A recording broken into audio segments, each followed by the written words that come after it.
À Londres, le compte à rebours a commencé. Dans un an, jour pour jour, la capitale accueillera la plus grande compétition sportive du monde. La tâche est immense.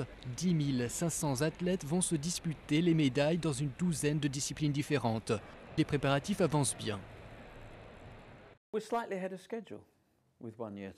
Nous sommes légèrement en avance sur les travaux, avec un an pour terminer. Mais je préfère rappeler qu'il n'y a pas de quoi pavoiser, car il faut aussi reconnaître que nous entrons dans l'année la plus difficile du projet.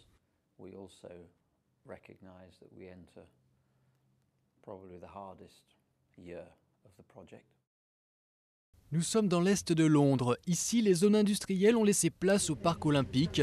Une chance pour cet ancien quartier défavorisé.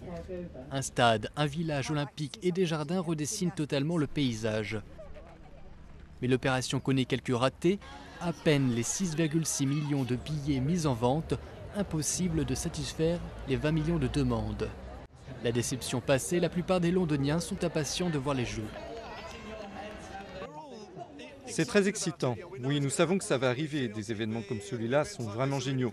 Mais c'est un peu décevant de ne pas avoir eu de ticket. Très excitant à un an des Jeux. J'ai l'impression que ça va être dur d'attendre. Mais le compte à rebours est bien là. Et tout ça stimule les gens.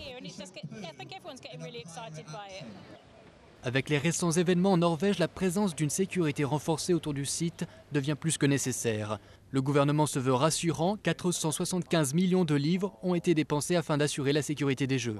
Ce type de menace est pris en charge dans le plan global de sécurité que nous avons dessiné ici. Malheureusement, notre pays a une longue expérience dans la gestion du terrorisme, aussi bien national qu'international. Et je suis aussi confiant qu'on puisse l'être dans notre plan qui nous offrira des Jeux sans danger. Et dès cette semaine, Trafalgar Square s'illuminera pour célébrer, avant l'heure, l'événement à présent dans sa dernière ligne droite.